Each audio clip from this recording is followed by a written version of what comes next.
trim function. The trim function is much like the left and right trim functions. By default, trim will trim an expression and it will trim spaces from the beginning and the end of the expression. It can also be used to say trim leading character from expression or trim trailing character from expression, which is exactly the same as left and right trim respectively. Both will trim all characters from an expression from the beginning and the end of the string. Let's look at some examples of the trim function. Let's go back to the first one. What we've done here is we've trimmed everything from the string. By default, it will trim both from the beginning and the end. As you can see, we've removed the spaces from the beginning and the spaces from the end of the string. The default trim character is a space. The second example trims the leading spaces from "this is a string" and gives me "this is a string with spaces."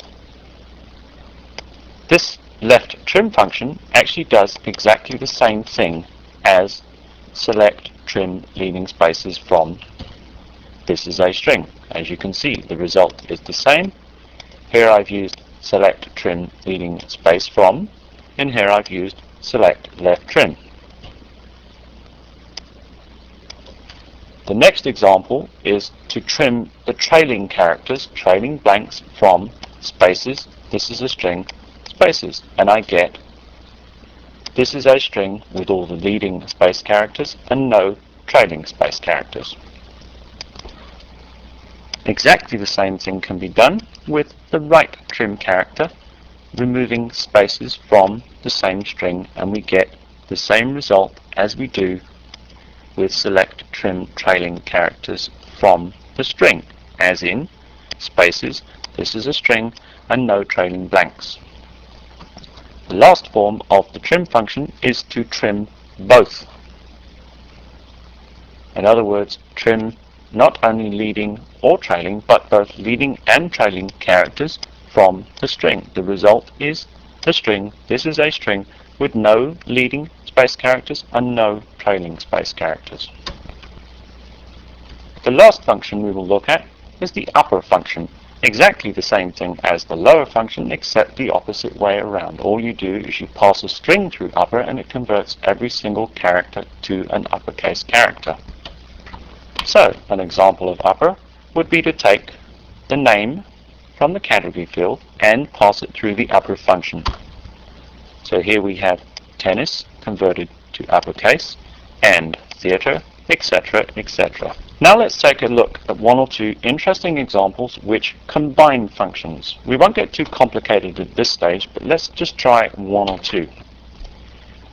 What this example does is it uses the replace function to replace a front slash in the category name field with the word space and space. So instead of country front slash folk, we actually get country and folk.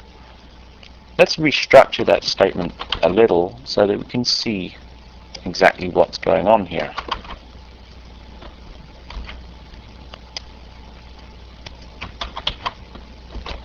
From the category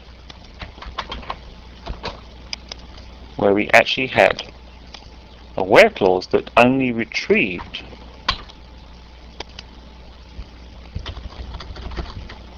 category names which had the front slash in them, and we used the in-string function to verify that the name field had the front slash. So that's why we only found 6 rows. Let's run this statement again.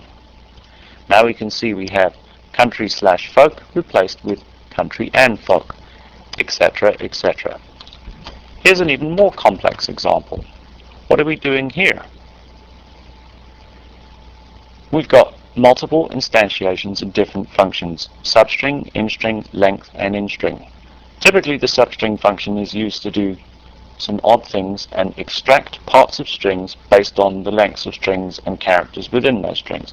In this case, what I've done is I've gone and found all names in the category table with the front slash, and I've found the word after the front slash.